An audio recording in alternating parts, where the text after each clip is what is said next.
మనందరినీ కుల గణాంకాలు తీసుకుంటారు. మీదే కులం, మీకు ఎంత ఆదాయం అని.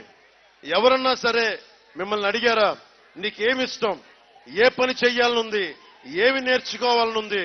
అది కూటమి ప్రభుత్వం ఆ గణాంకాలు తీయిస్తాను. మీరు చొక్కా తీసేసి బయటకు వస్తున్నారంటే ఎంత ఉంది ప్రేమ మీకు, ఎంత పోరాట శక్తి ఉంది, ఎంత నిలబడగలిగే తత్వం ఉంది, ఎంత పోరాటం ఉంది. ఈ రోజున జనసేన ఒక గుండా ప్రభుత్వాన్ని తట్టుకుంటుందంటే అది జన సైన్యంకున్న ధైర్యం, దమ్ము, తెగింపు. నేను మీకు మాటిస్తున్నా, ద్వారంపూడి చంద్రశేఖర్ రెడ్డి పత్తిపాడులో అడుగు పెట్టాలంటే 1కి 100 సార్లు ఆలోచించుకోవాలి.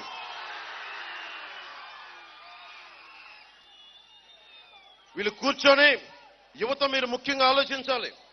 నేను ఇన్ని సినిమాలు చేశాను, ఏ రోజున సినిమాలు చాలా బాధ్యతగా చేశా. సినిమా ఫంక్షన్లు పెట్టుకోవాలా. ఎప్పుడైనా సరే నా గొంతు మీ గుండె చప్పుడు కావాలి. మీ కష్టాలకి నేను గుండె చప్పడం కావాలనుకున్నాను. నేను ఎప్పుడు కూడా నా సినిమాలు కానీ నేను ఎప్పుడు చూస్తే నచ్చితే చూడమని చెప్తాను. ఈ రోజున నేను ఇంత దెబ్బలు తిని ప్రతి సన్నాసి చేత మాటలనిపించుకునే పరిస్థితికి వచ్చానంటే నాకు మీ మీద ఎంత ప్రేమ ఆలోచించుకోండి.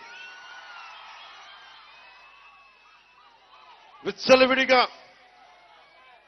ఒక్కొక్క ప్రభుత్వాలు 25,000 టన్నులు గాంజా, హెరాయిన్ అడ్డగోలుగా దొరికేస్తున్నాయి. వైజాగ్ లోను ఏ మూలకెళ్ళినా, ఆంధ్రప్రదేశ్ లో ఏ మూలకెళ్ళినా ఇది గంజాయి రాజధాని అయిపోయింది.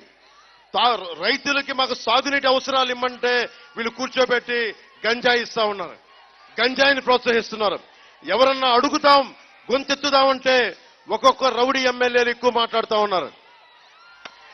యువతరానికి చెప్తా ఉన్నాను, దారి పొడవునా 10 ఏళ్ల పిల్లలు, 12 ఏళ్ల పిల్లలు 2047కి ఈ బిడ్డలందరికీ 30 ఏళ్ళు, 25 ఏళ్ళు వచ్చేస్తాయి.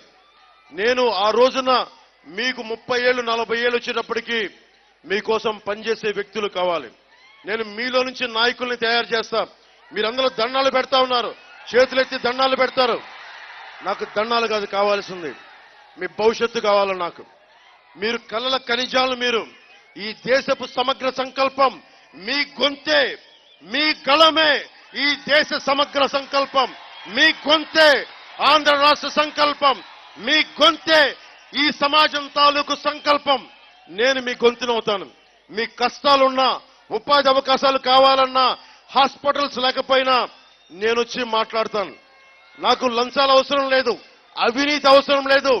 నేను 5 సంవత్సరాలు సినిమాలు చేస్తే 200 కోట్లు సంపాదించి 70 కోట్లు ట్యాక్స్ కట్టిన వాడిని. నాకు డబ్బు అవసరం లేదు. కష్టాల్లో ఉన్న రైతుకి కన్నీరు తొడవగలిగితే నాకు ఆనందం. ఉపాధి అవకాశం లేని మబ్బుల్లో పరిగెత్తే పిడుగుల్లాంటి ఈ యువతకు ఉపాధి అవకాశాలు కల్పిస్తే నాకు ఆనందం.